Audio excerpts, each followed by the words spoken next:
Buenas tardes, nosotros somos el equipo número 2, conformado por Ángeles Félix, Navas Juan, Pérez Emigle, Nicole Rojas y mi persona, Yoscani López. Estaremos conversando sobre los instrumentos que miden la inteligencia, el plan de estrategia para mejorar la inteligencia y la creatividad de los niños en tiempo de pandemia. Antes de analizar qué y cuáles son las inteligencias múltiples de Howard-Gardner, se debe conocer el significado de inteligencia. Según la Real Academia Española, inteligencia es la capacidad de comprender y entender, y es la capacidad de resolver problemas. La inteligencia es la capacidad mental que comprende ideas complejas, aprende la experiencia y es capaz de capturar el significado de las cosas y darle un sentido. La inteligencia estudia con mayor frecuencia en humanos y evoluciona y cambia con las edades. Los niños jóvenes y adultos tienen su propia escala de inteligencia. En cuanto a los mayores, se habla de deterioro cognitivo. Según Sperman, en 1924, psicólogo británico, en su estudio sobre la inteligencia y actitudes múltiples humanas, la inteligencia es la capacidad de crear información nueva a partir de la que recibimos del exterior.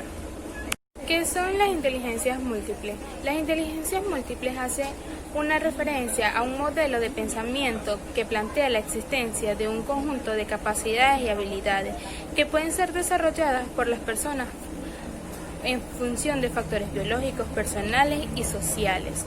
Este planteamiento fue publicado por primera vez en 1983 por el profesor Howard-Gardner, psicólogo investigador. Gardner señala que existen casos claros en los que las personas presentan unas habilidades cognitivas extremadamente desarrolladas y otras que no están suficientemente desarrolladas. Los estudios hechos por Gardner lo llevan a definir la teoría de inteligencias múltiples, planteando que existen 8 inteligencias: inteligencia lingüística, inteligencia lógico-matemática, inteligencia naturalista, inteligencia intrapersonal, inteligencia interpersonal, inteligencia musical, inteligencia visoespacial y inteligencia corporal cinéstica. Estas inteligencias no funcionan aisladamente, pues ellas necesitan de sí mismas para trabajar. Esta teoría en sí busca mejorar la forma del rendimiento académico y replantear un modelo de aprendizaje y enseñanza. La creatividad. La pedagogía y la psicología fueron las primeras disciplinas en estudiarlo.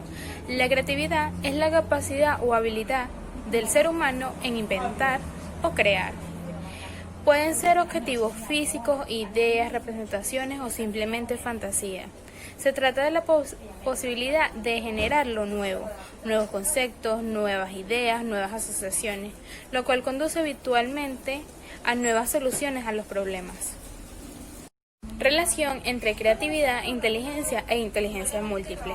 Esta relación ha sido desarrollada por diversos autores en el mundo científico y si bien ha sido demostrado su existencia, aún es confusa la forma o la manera en que lo hace.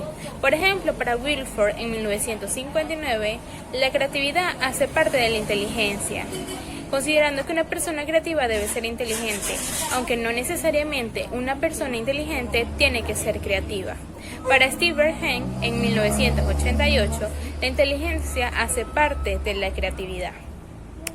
Entre los instrumentos de inteligencia se encuentran los test. Un test de inteligencia es una prueba que mide los conocimientos, actitudes y funciones.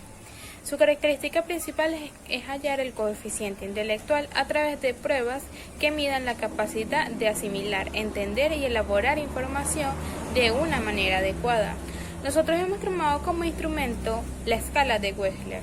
En 1930, Wechsler realizó una importante contribución a la evaluación intelectual. David Wechsler es el autor de estas escalas para medir la inteligencia o determinar el coeficiente de una persona. Son escalas formadas por una escala verbal y una escala de ejecución, de modo que con la aplicación de cualquiera de ellas se obtienen las siguientes puntuaciones: comprensión verbal, razonamiento perceptual, memoria de trabajo, velocidad de los procesos y total. Es un test neuropsicológico dirigido a adolescentes, niños en edades comprendidas entre 11 meses, 6 años y 16 años. Abarcan los niveles educativos de primaria, secundaria y secundaria. Se los dejo con mi compañero Juan. Mi nombre es Juan Navas y yo les voy a dar una breve explicación sobre la aplicación del instrumento que vamos a usar para nuestro plan de estrategias. Como dijo mi compañera Yoscani, vamos a usar las escalas de Wechsler principalmente. ¿Por qué escogimos estas escalas de Wechsler? Bueno, nos parece una recopilación importante de varias pruebas y test anteriores que dieron parte para el nacimiento de este, como son las pruebas de Koch, las de Patterson, las de Alfred Wiener, las de Terman, entre otros. Ahora, ya fue nombrado que existen dos pruebas principales de las escalas de Wechsler, que es el WISC, que es el que vamos a usar de niños de 6 a adolescentes a 16 años, y el WISE, que es para adultos de 16 en adelante. También existe una variable que es el WPPSI, es bastante actual, que es para niños menores de 2 a 6 años, pero no es el caso en el que vamos a usar esta vez. Ahora, para comenzar la aplicación de la prueba es importante tener algunos puntos en mente, que son, en la mesa de trabajo no puede existir nada más que sea la hoja de trabajo, el manual de la prueba, las hojas o las guías de estímulo y la hoja de pruebas o de resultados, ¿sí? La planilla de resultados. Ahora, porque no puede existir otras distracciones como celulares, televisores, computadoras, mascotas u otras personas, ya que necesitamos que el niño esté totalmente concentrado en la prueba y que nos dé unos resultados confiables para poder realizar después un plan. ¿En qué consiste la prueba? Bueno, la prueba, como ya nos nombramos, da resultados en 4 principales tipos de inteligencia o áreas, que es da un resultado en el coeficiente intelectual verbal, en el razonamiento perceptivo, en la memoria de trabajo y en la velocidad de procesamiento. Al lado de esto también da un coeficiente intelectual total. Cada una de estas son las pruebas principales y ellas pues tienen sus subpruebas, que tiene entre 3 a 6 o 5 subpruebas cada una, depende. Tenemos ahora la aplicación. En la prueba verbal tiene exactamente 5 subpruebas, que son semejanza, vocabulario, información, adivinanzas y otro. ¿Cómo se aplican esto? Bueno, vamos a dar un ejemplo. Cuando es semejanza, la aplicación sería la siguiente. Se le dice al niño: ¿en qué se puede parecer una escoba a un cepillo? ¿O en qué se puede parecer un carro a otro objeto? ¿En qué se puede parecer o en qué se parece el color rojo al color azul? Y así otros tipos de ejemplos. Tenemos las pruebas de adivinanza, las pruebas de información, que se le pregunta al niño qué es tal cosa, y así, para ver cómo se desenvuelve el niño en la parte vocal. Tenemos ahora las pruebas de razonamiento perceptivo. Una de estas es un ejercicio que se hace con unos cubos que tienen diferentes formas. No los tengo en físico, pero principalmente nosotros, el psicólogo o el que está realizando la prueba, hace una figura con estos cubos y el niño la tiene que imitar. El ejemplo sería así. Ahora voy a realizar una figura o un patrón con estos cubos y yo te voy a dar unos a ti. La figura que yo haga, tú la tienes que realizar también con tus cubos. Se le da un X tiempo para que realice esto, depende de la edad. También tiene la parte de figuras incompletas, que es unas hojas o unas láminas en las que se puede ver un dibujo sin terminar o una figura sin terminar, y el niño o tendría que terminarla o decir de qué se trata. Luego nos vamos a la prueba de memoria de trabajo, que sus subpruebas son dígitos, letras y números y aritmética. ¿En qué consisten estas pruebas? Una de sus subpruebas, que es la de números, el facilitador le da al niño unos números que él los tiene que repetir.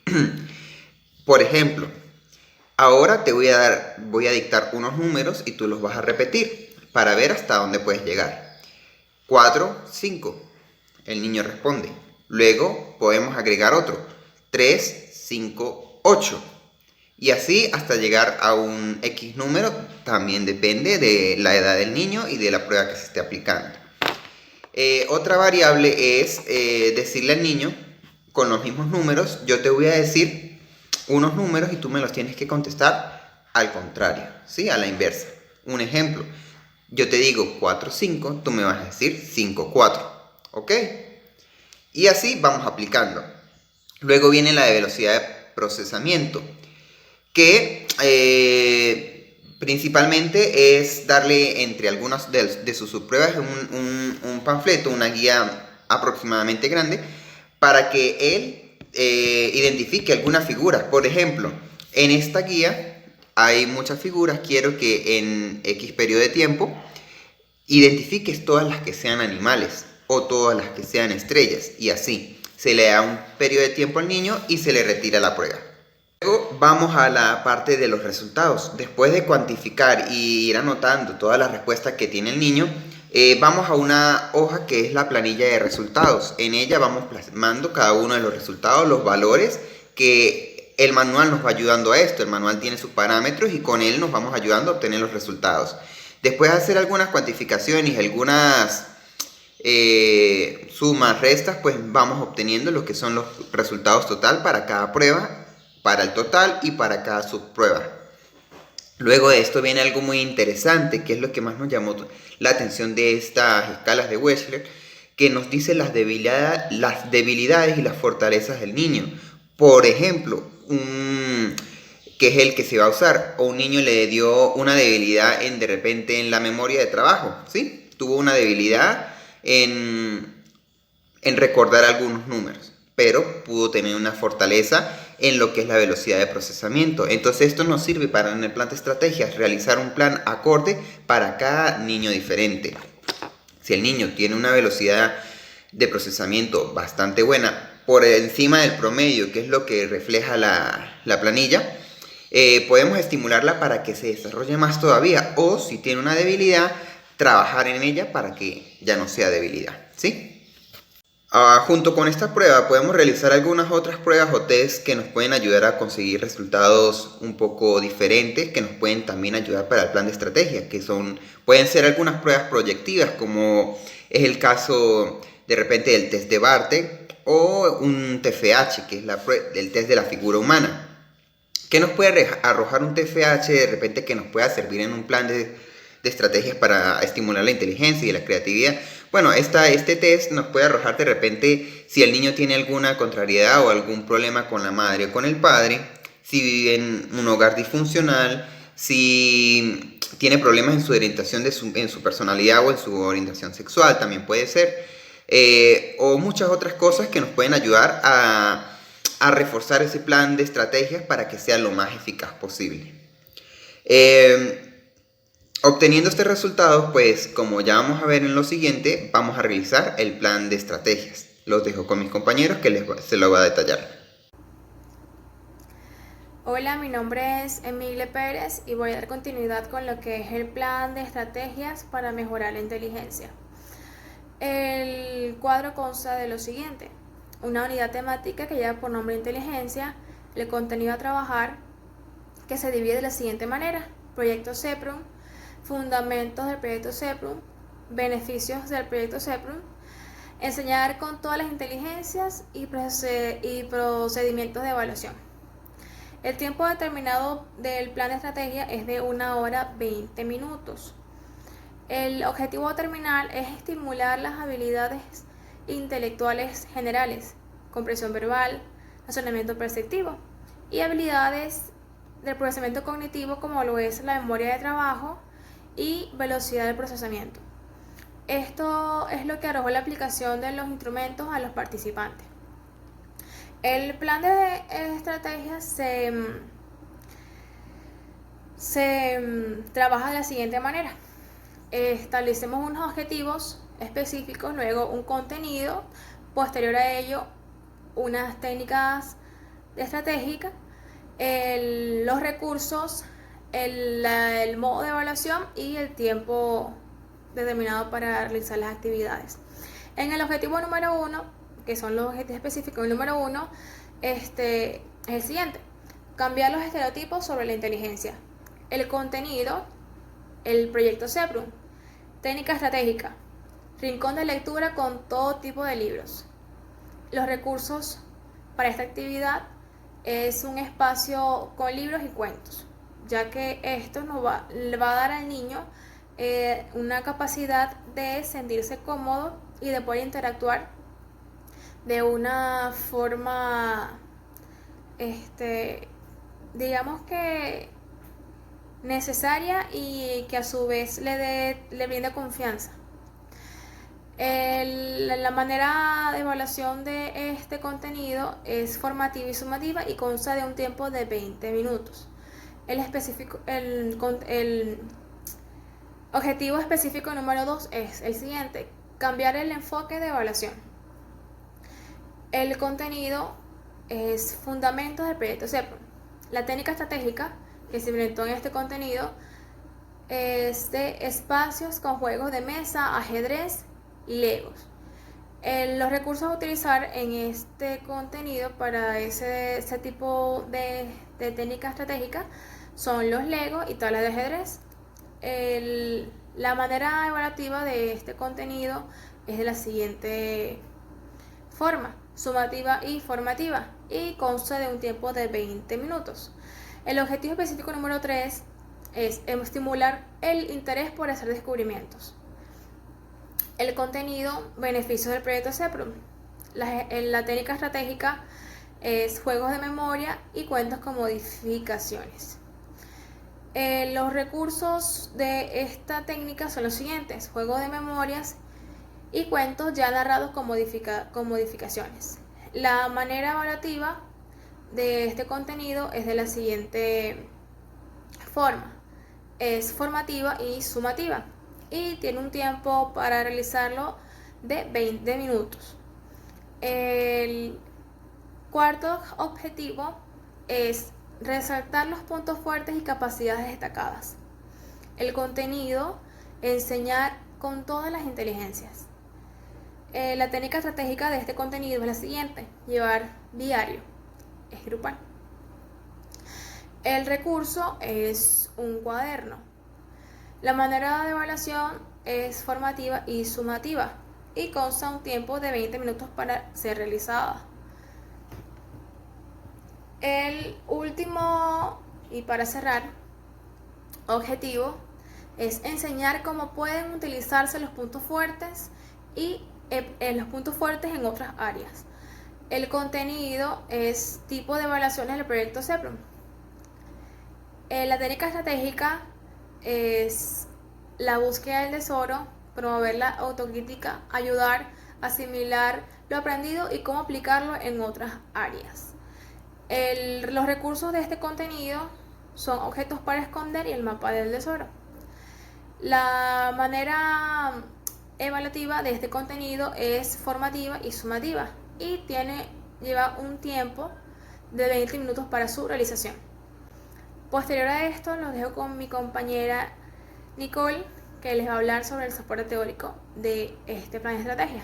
Muchas gracias. Continuando con lo que hablaba mi compañera acerca del plan estratégico, yo les voy a hablar acerca de las bases teóricas en las que fundamentamos dicho plan. El proyecto Spectrum, ¿verdad? No es más que un trabajo cooperativo en donde le ofrece al currículum un abanico más amplio de posibilidades de evaluar y de actividades, pero a su vez estas están basadas en las teorías de inteligencias múltiples.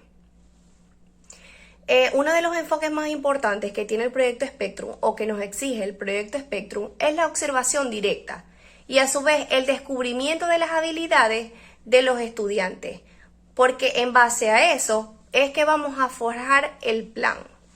El proyecto Spectrum se fundamenta principalmente en las teorías de inteligencias múltiples y en sus tipos de evaluación.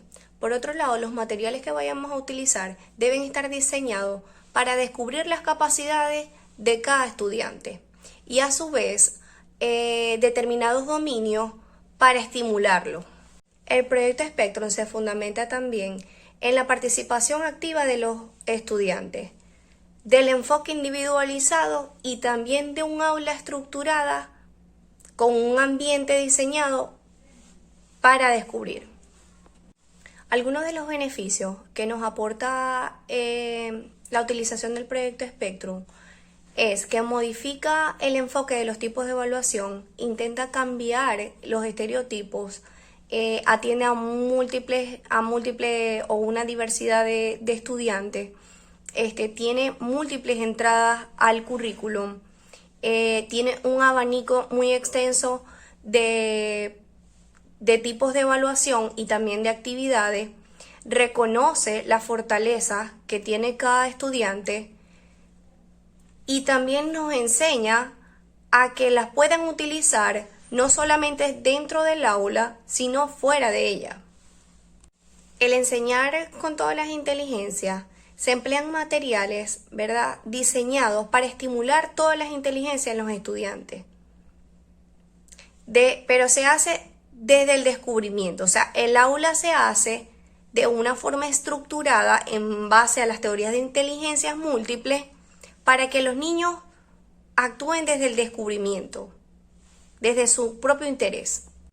Los tipos de evaluación del proyecto Spectrum, ¿verdad?, son la observación del profesor, que nos habla de que el profesor va anotando todos los puntos fuertes que note en los estudiantes, de acuerdo a sus habilidades, sus capacidades. Dentro de las actividades está el de portafolio, que nos habla de que el profesor va haciendo una recopilación de las actividades que han hecho los estudiantes. Esta evaluación les permite hacer un diagnóstico más detallado de una actividad de principio a fin. La evaluación de los padres también es un proceso de identificación de las capacidades, pero primeramente se debe capacitar a los padres o informarlos sobre las inteligencias múltiples para que ellos puedan tomar los apuntes de manera correcta.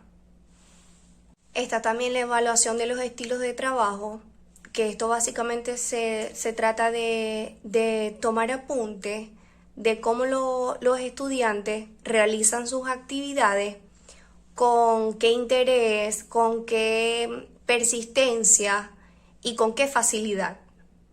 Hola, ¿cómo están? Mi nombre es Félix Ángeles y les hablaré sobre el plan de acción para mejorar la creatividad de los niños en tiempos de pandemia y cómo estimular la creatividad de los niños.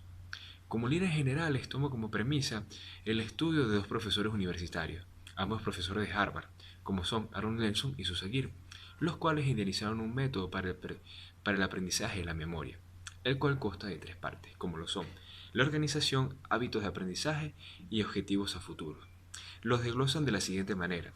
En la organización, ellos destacan si un sistema organizativo no está concretado, no tendrá la posibilidad de la accesibilidad de los datos de manera inmediata. Eso es algo sumamente fundamental. ¿Por qué? Porque a diferencia de que una persona que tenga los datos inmediatamente, no pierde tiempo en hacer un correlato, a diferencia de otra persona que no sepa dónde están las cosas. Además, el hábito de la organización es sumamente importante en el momento de estudio. Destaca muy importante eso. En los hábitos de aprendizaje, ellos dicen de que bajo el proceso denominado consolidación de la memoria, donde la memoria a corto plazo se convierte en memoria a largo plazo, en ese momento se llama consolidación de la memoria. Es sumamente importante recordar que la memoria es un proceso de estudio, por lo tanto tú puedes reforzarla constantemente con el quehacer diario. Entonces ellos mencionan de que a través de actividades, pueden ser incluso académicas, extracurriculares, como es la persona puede tener una estimulación para que sea consciente de su consolidación de la memoria, como a través de ejercicios. Por ejemplo, si la persona está trabajando matemática, como es que sea consciente, no de manera automática, de lo que está haciendo, de que su correlato se dé cuenta de que si 2 más 2 es 4, el porqué de las cosas. Eso es lo que ellos hacen mención en el hábito de aprendizaje. Y objetivos a futuro, otro dato sumamente curioso y importante.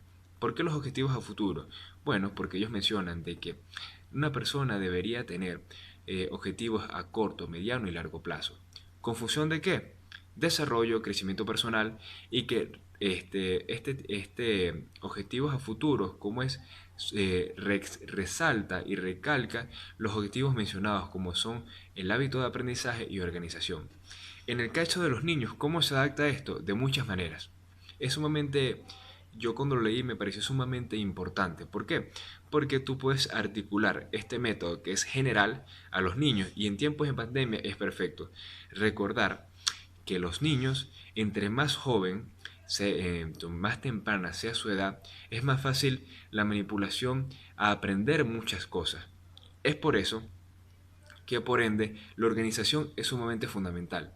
Que el niño tenga una organización en su quehacer diario, que sepa cómo es y se le designe un horario de estudio, de actividades y de muchas cosas donde el niño pueda tener una organización a nivel general en su ámbito de vida. Hábitos de estudio y de aprendizaje, sumamente importante, como lo mencionan los profesores académicos. El hábito de aprendizaje donde el niño no haga sus actividades automáticamente, donde se percate del porqué y el funcionamiento de las cosas, entrar en el razonamiento, en la lógica. Y los objetivos a futuro, que el niño tenga, eh, metas a corto, mediano y largo plazo y que las pueda cumplir para que realce su autoestima. En el caso de la estimulación de la creatividad, utilizamos como método teórico la teoría de inteligencias múltiples de Gardner, en la cual nos pareció sumamente interesante para blindar nuestro plan de acción. ¿Por qué? Porque a través de él, podemos destacar 3 puntos interesantes, más allá incluso de la creatividad, que viene siendo la creatividad, la formación intelectual, es decir, erudición y memoria en cada una de estas. Gardner, quien hablaba de una inteligencia plural, saliendo del marco clásico de una inteligencia unitaria, nos menciona que existen 7 tipos de inteligencia, las cuales son inteligencia lógica matemática, inteligencia lingüística, inteligencia de visión espacial, inteligencia corporal, inteligencia intrapersonal y actualmente se habla de una que es de la inteligencia naturalista. Como en cada una de estas áreas que tienen en cada una de estas áreas que proceden a determinar cierta formación de erudición, se le puede agregar la parte creativa para que el muchacho no solamente se desarrolle nada más en un área, sino en todas, que es la noción clave.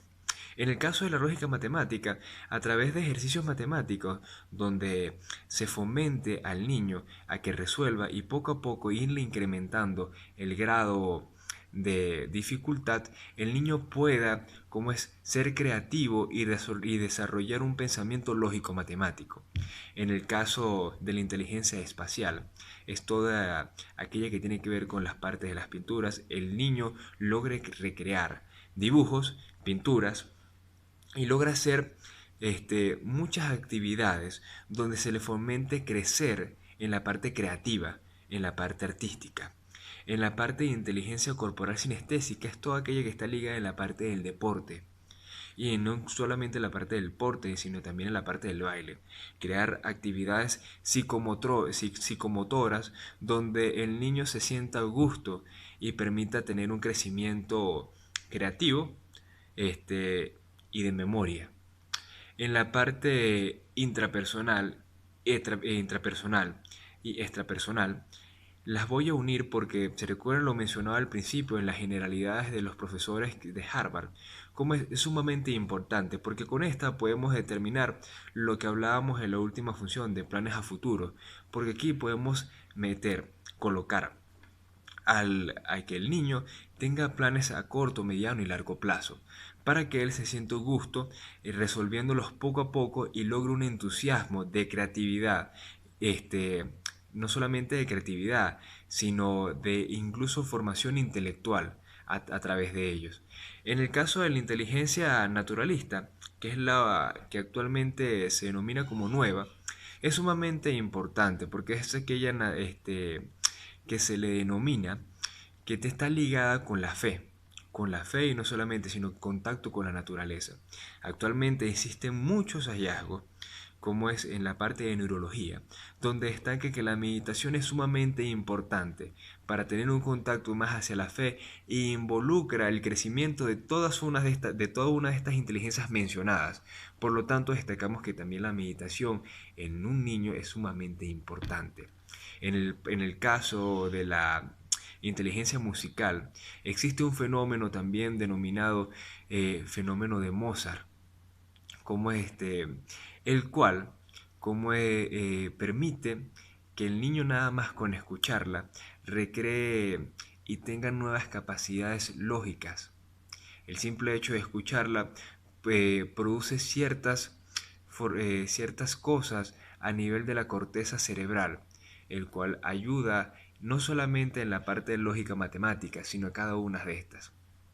En conclusión, cada uno de estos aportes y estructuras teóricas que este grupo ha comentado no solamente son estructuras teóricas, sino son estructuras que pueden ser puestas a la práctica. Están diseñadas a la finalidad de que lleguen a los niños en este periodo de cuarentena, donde el cual a través de escalas, en este caso mencionadas como Wechsler o muchas de las otras que se mencionaron al principio, puedan medirse el coeficiente intelectual, brindarle un plan de apoyo a través a través de la planificación que se ha organizado y crear un crecimiento no solamente en la creatividad, sino en la parte de erudición y en la parte de la memoria, para que el niño tenga un crecimiento adecuado en todas una de estas áreas mencionadas.